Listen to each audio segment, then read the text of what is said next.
Kamera rolling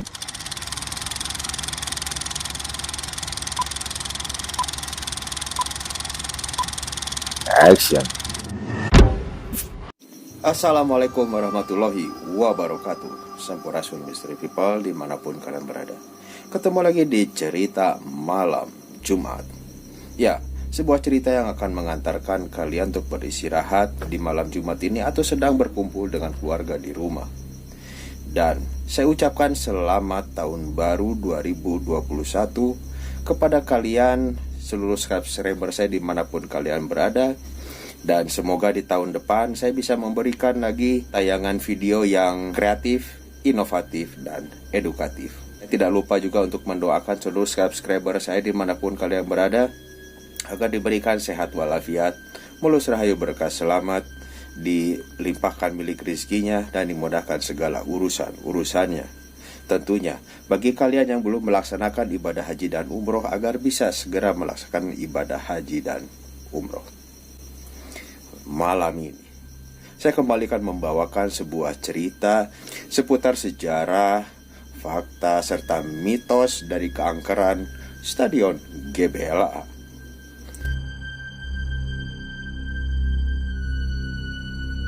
Penasaran? Tonton videonya sampai selesai. Bagi kalian yang belum like, silakan untuk like dulu video ini, kemudian di subscribe channel ini sekarang. Jadi, siap nggak siap? Kita akan mulai ceritanya sekarang. Tunjukkan nyalimu. I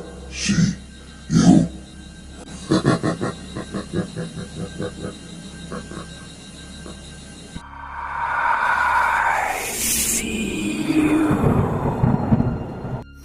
Stadion Gelora Bandung Lautan Api, atau yang kita kenal dengan Stadion GBLA, ialah stadion yang berada di Kelurahan Rancanumpang, Kecamatan Gedebage, Kota Bandung. Stadion yang termegah di Indonesia, bahkan di ASEAN ini, dibangun pada tahun 2007 dan diresmikan pada tahun 2013. Namun, stadion ini baru dipergunakan pada tahun 2016. Stadion yang berkapasitas 38.000 tempat duduk ini dibangun di lahan seluas 24,5 hektar dengan memiliki 4 lantai. Stadion yang mempunyai 24 pintu masuk serta 772 toilet ini juga memiliki musola yang lokasinya menyebar secara merata di stadion ini. Tidak hanya itu, stadion ini pun dilengkapi oleh layar digital yang cukup besar, landasan helikopter, serta ruang kendali yang kondusif dan modern.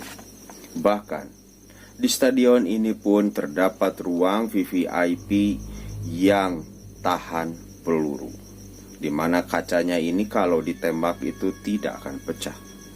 Rumput stadion ini adalah rumput yang berstandar internasional, yaitu sejenis Manila grass, di mana rumput jenis ini banyak dipergunakan khususnya di daerah Asia. Lahan tempat berdirinya Stadion GBLA, yaitu lahan ini di mana dulunya adalah sebuah danau atau titik pusat dari sebuah danau yang dahulu disebut dengan Situhiang atau Telaga Bandung. Luas dari Telaga Bandung ini adalah seluas 2.700 km persegi. Ukuran panjang dari barat menuju ke timur yaitu sekitar 60 km, serta dari utara ke selatan itu seluas 45 km. Sedangkan kedalaman dari danau ini menurut penelitian adalah sedalam 725 mdpl. Sejarah dari tempat berdirinya Stadion GBLA ini tentunya tidak terlepas dari sebuah kejadian yang sangat menghebohkan di masa lampau, Itu kurang lebih sekitar 11.000 tahun yang lalu, di mana di potongan Bandung Utara dahulu kala ada sebuah gunung berapi yang sangat besar. Ya, gunung ini dinamakan dengan Gunung Sunda, di mana Gunung Sunda ini dikabarkan pernah meletus dengan daya letusan yang sangat besar, sehingga membuat seluruh wujud dari gunung tersebut menjadi potongan-potongan. Dan sisa kalderanya itu kemudian membentuk sejumlah gunung berapi baru. Salah satu gunung berapi baru dikenal dengan nama atau sebutannya Gunung Tangkuban Perahu Purba. Berdasarkan fakta dan data-data geologi dari insiden sejarah terbentuknya Telaga Bandung ini adalah diakibatkan dari erupsi Gunung Tangkuban Perahu Purba yang pada saat itu mengalami erupsi atau ledakan yang cukup dahsyat, sehingga lava dan bebatuan yang disemburkan oleh Gunung Tangkuban Perahu ini sampai ke daerah barat Bandung, sehingga pada saat itu lava dan bebatuan yang terhempas ke daerah barat Bandung ini menutup salah satu terowongan yang dikenal dengan terowongan Sanghyang Tikoro. Terowongan sungai Sanghyang Tikoro yaitu sebuah sungai yang mengalir, aliran sungainya atau airnya ini sampai ke luar daerah kota Bandung. Oleh karena itu, seluruh daerah Bandung untuk kesekian ribu tahunnya tergenang sehingga terbentuklah sebuah danau atau telaga. Setelah sekian ribu tahun, kota Bandung yang berubah menjadi sebuah telaga. Lambat laun, sumbatan berupa lumpur dan bebatuan yang dihempaskan oleh Gunung Tangkuban Perahu Purba ini lambat laun terkikis, sehingga genangan air yang merendam Bandung pada saat itu lambat laun mulai surut airnya, sehingga daerah ini menjadi kering dan bisa ditinggali atau ditempati oleh manusia. Namun, daerah yang sekarang menjadi tempat berdirinya Stadion GBLA ini atau Stadion Gelora Bandung Lautan Api sampai dengan awal tahun 2000-an masih saja tergenang oleh air, jadi tidak surut, yang menyebabkan tempat ini menjadi hamparan rawa yang lembab dan berlumpur. Hal ini pun dibenarkan oleh salah seorang warga masyarakat yang menyatakan bahwa daerah ini memang daerah tanah rawa dan sawah serta berlumpur, sehingga pada saat itu tidak ada orang yang berani memanfaatkan atau merambah daerah ini, sehingga lokasi ini menjadi lokasi lahan kosong yang tidak terjamah. Karena daerah ini merupakan daerah sawah, rawa-rawa, dan serta berlumpur yang tidak terjamah oleh manusia, tentunya tempat ini menjadi salah satu tempat yang angker daerah itu. Sehingga muncullah cerita-cerita mistis yang melatar belakangi tempat ini atau tempat yang didirikan Stadion GBLA. Sebagai orang Indonesia, tentunya kita sudah tidak asing lagi dengan kisah-kisah misteri atau kisah-kisah yang di luar nalar manusia. Karena memang yang seperti kita ketahui, bahwa masyarakat Indonesia masih banyak yang mempercayai hal-hal mistis seperti itu. Hal ini tentunya tidak terlepas dari cerita-cerita, fakta maupun mitos serta sejarah yang diwariskan secara turun-temurun dari semenjak nenek moyang kita.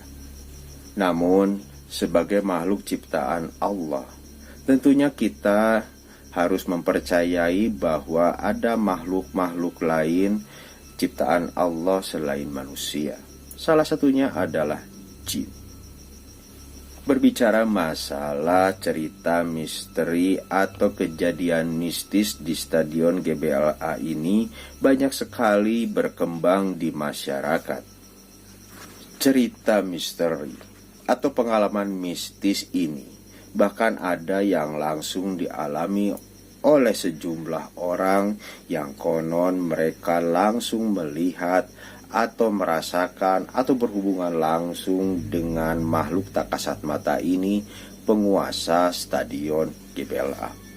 Secara teknis, mungkin salah satunya tempat ini adalah dahulunya sebuah telaga luas yang tidak terjamah oleh manusia, sehingga tempat ini tentunya banyak dihuni oleh makhluk-makhluk astral atau makhluk-makhluk gaib. Cerita misteri atau pengalaman mistis di Stadion GBLA ini atau di daerah yang sekarang dibangun Stadion GBLA ini, salah satunya pernah dialami oleh seorang warga masyarakat yang tidak mau disebutkan namanya, di mana beliau pernah bertemu dengan sosok penghuni atau penguasa Stadion GBLA yang bentuknya berbagai macam. Dia suatu saat pernah melihat sosok seperti menyerupai seorang kiai memakai sorban. Kemudian ada pula dia pernah melihat sosok siluman buaya. Kemudian di lain kesempatan, warga masyarakat ini pun pernah bertemu dengan sosok wanita cantik memakai baju putih dan bermahkota. Tidak sampai di situ. Warga masyarakat ini suatu saat dia pernah melihat sosok ular yang sangat besar, menyerupai ular naga. Dan di tempat ini pun juga dia pernah bertemu dengan sosok genderuwo yang tinggi dan besar, sehingga tingginya pun bisa mencapai atap Stadion GBLA yang berempat lantai tersebut. Di lain cerita, suatu saat ada seorang penonton yang ingin menonton pertandingan PON 19 yang pernah dilaksanakan di kota Bandung, di mana dia sempat dibuat bingung atau disesatkan oleh makhluk tak kasat mata atau jin yang menyerupai salah satu dari panitia PON 19 tersebut. Kejadiannya pada saat itu, seorang penonton ini yang hendak masuk ke Stadion GBLA, yang hendak menonton pertandingan salah satu cabang di PON 19, menanyakan kepada salah seorang panitia karena Stadion GBLA ini mempunyai 24 pintu, sehingga dia menanyakan kepada panitia pintu masuk yang tepat berdasarkan tiket masuk pertandingan tersebut. Setelah dia menanyakan kemana arah pintu masuk pertandingan sesuai dengan tiket masuknya tersebut, dia sempat dibuat bingung dan sempat berputar-putar di Stadion GBLA hingga dia pun mengalami kelelahan. Penonton ini yang sempat disesatkan oleh makhluk atau jin yang menyerupai sosok panitia penyelenggara PON 19 ini, dia kemudian beristirahat sejenak dan untuk menenangkan diri. Setelah penonton ini yang mencari pintu masuk beristirahat sejenak, sambil dia pun juga tidak lupa untuk berdoa kepada Allah, memohon dan petunjuknya dari Allah Subhanahu wa Ta'ala. Tiba-tiba pintu yang dia cari untuk menyaksikan pertandingan di PON 19 ini berada di awal titik ketika dia bertanya kepada sosok makhluk yang menyerupai panitia penyelenggara PON 19 tersebut. Nah, Mystery People, itulah sejarah, fakta, mitos, serta cerita misteri atau keangkeran Stadion GBLA yang berkembang di masyarakat.